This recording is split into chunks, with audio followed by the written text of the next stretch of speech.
Será que todos os resultados de uma empresa, bons ou ruins, são consequência das decisões tomadas?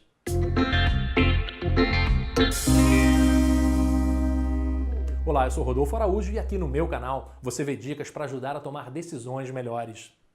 No ótimo Derrubando Mitos, Phil Rosenzweig explica que a ilusão da performance absoluta acontece quando as empresas são descritas como um sucesso ou um fracasso de acordo com os méritos de suas próprias ações, como se a performance fosse absoluta. Mas no mercado competitivo, a performance de uma companhia sempre é afetada pela performance das outras. Em primeiro os colaboradores, depois os clientes, Vinit Nayar conta que a empresa da qual era CEO cresceu a taxa de 30% ao ano durante 5 anos. Mas mesmo assim, ele identificou uma crise de proporções bíblicas pronta para desabar, justamente porque seus concorrentes cresciam 50% por ano. Os best-sellers da literatura corporativa tratam de reforçar essa ilusão, vendendo fórmulas mágicas e receitas infalíveis para atingir o sucesso. O que fazem, na verdade, é contar a história de quem conseguiu, deixando de lado milhares de histórias de quem não conseguiu, embora tenham feito as mesmas coisas. Por isso, é bom sempre ter em mente que sucesso ou fracasso nem sempre resultam de habilidades excepcionais ou de incompetência gritante.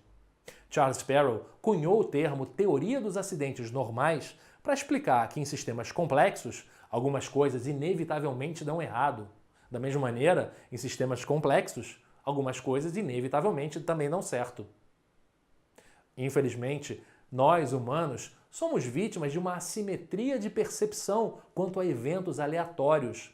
Atribuímos o sucesso à competência e o fracasso a causas externas e, por isso, fora do nosso controle.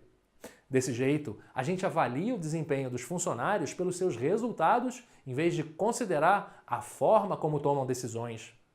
A Reuters é uma empresa de jornalismo que acompanha os acontecimentos no mundo todo e, com isso, ela gera uma enorme quantidade de informações em textos, fotos e vídeos. E tudo isso tem que ficar armazenado de forma segura e fácil de acessar. Por isso, os analistas de segurança da informação da Reuters acharam muito arriscado deixar todo esse banco de dados apenas no servidor de um dos prédios do World Trade Center. Então, eles fizeram um backup no outro prédio. Na época, é claro que essa decisão foi inteligente, até que jogaram um avião em cada prédio. Em Good Decisions e Bad Outcomes, Dan Ariely explica que frequentemente diretores e gerentes são punidos ou recompensados por resultados que estão muito mais ligados a eventos fortuitos, aleatórios, sorte ou azar, do que a qualidade das decisões tomadas. Por isso, ele dá 4 sugestões para adequar os sistemas de recompensas nas empresas.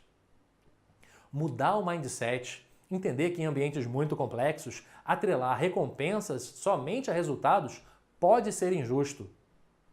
Documentar as premissas cruciais. As circunstâncias sob as quais os resultados são verificados nem sempre são iguais ao momento em que a decisão foi tomada e, por isso, deve-se registrar que fatores motivaram as escolhas.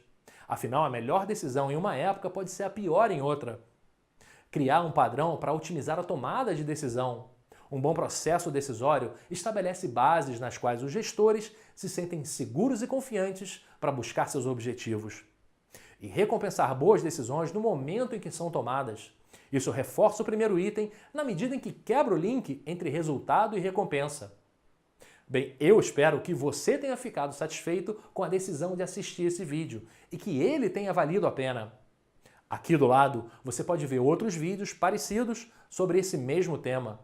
E se você quiser ver mais vídeos sobre como tomar decisões melhores, assine o meu canal, porque aqui tem novidade toda semana.